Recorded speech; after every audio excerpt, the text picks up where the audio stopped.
This is TechCrunch.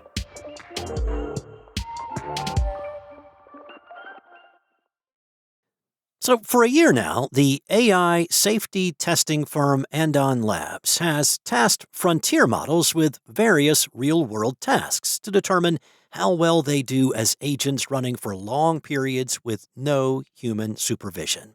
On Wednesday, Andon published a new installment in how things are going in its vending bench research, where the lab has frontier models run a simulated vending machine business for a simulated year.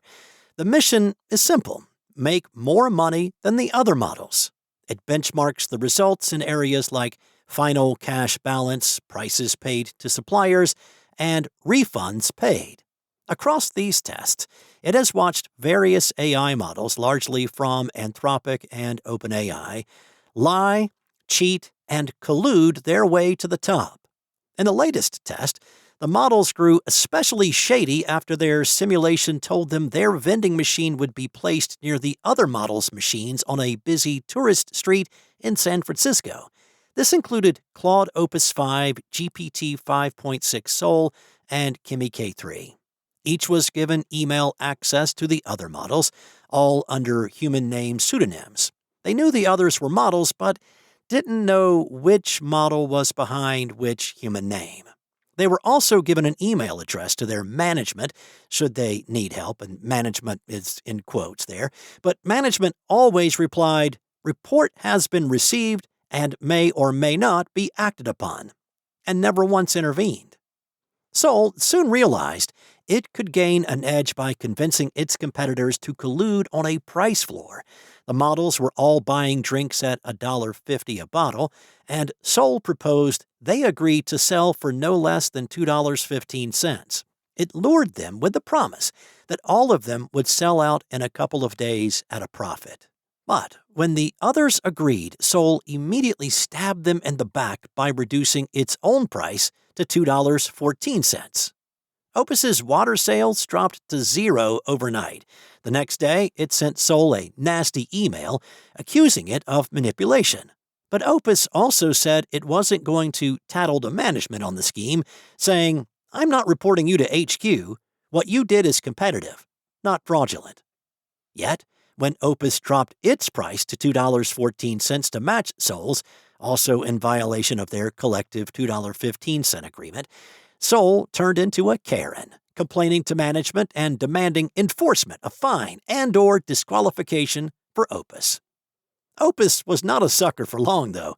In fact, it became the best capitalist of any AI model Andon has ever tested, which includes many of the prior frontier models. It even set a new vending bench record with a mean final balance of $11,182. Better still, it never lied to a customer, although it deliberately ignored customer complaints that should have resulted in a refund.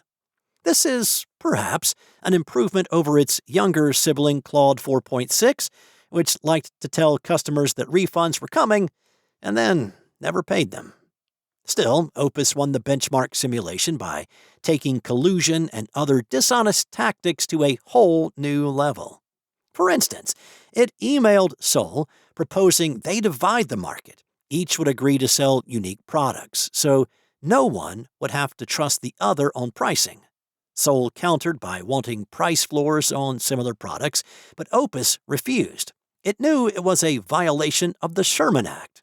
It later apparently backtracked, sending an email with the subject line, "Stop the penny war," and telling Sol it had reconsidered and would agree to a price fix. But the internal log documenting its reasoning, akin to its internal thoughts really, revealed a more diabolical plan. Merely propose cooperation while simultaneously undercutting prices on its highest profit items. The olive branch email was a deliberate ruse. In any case, Sol refused and reported Opus to management again. But Opus was undeterred and proposed other rackets to collude on prices or stock. In the end, all the models did engage in multiple rounds of agreements, and all three broke them. Across all agreements, Opus broke 11 truces, compared with 2 for GPT-2 and 1 for Kimi 1, Andon reported. Now, poor Kimi got bamboozled in every direction. During one pact between Opus and Kimi that Seoul declined to join, Seoul undercut them both on prices. Andon Labs wrote in its blog post that Opus immediately matched by lowering its own, then waited a full week to tell Kimi that it broke its promise. Kimi got priced out twice over, once by a competitor and once by its so-called partner. Opus also began developing delusions of grandeur. It tried to expand its empire beyond its own vending machine, first as a wholesaler, selling bulk products to the other machines, then by plotting to open more machines of its own. None of this was part of the assigned task. It was all Opus's own initiative. Its approach to wholesaling was particularly telling. Opus realized this line of business gave it leverage over the other two operators. So it began slipping bribes and threats into its emails, offering steep discounts on bulk items, but only if the buyer complied with its retail price demands. Seoul was not having it and kept reporting Opus to management. Opus lied to its suppliers as well, claiming to have lower rival offers in hand in order to negotiate better prices.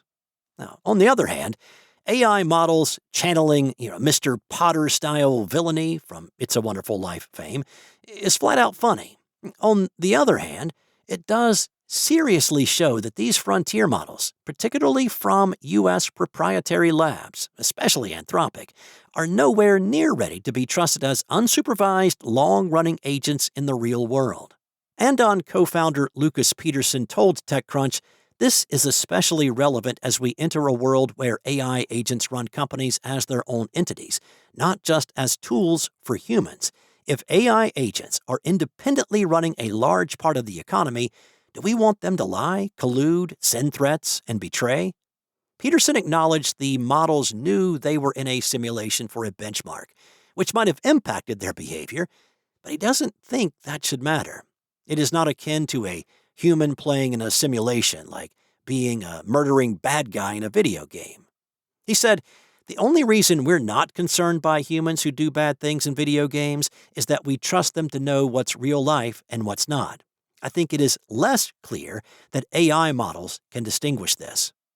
In any case, AI models, trained on human words and ideas as they are, cannot seem to resist indulging in humanity's worst traits, especially when trying to earn a buck. That's all for now. For the latest in tech news, go to TechCrunch.com.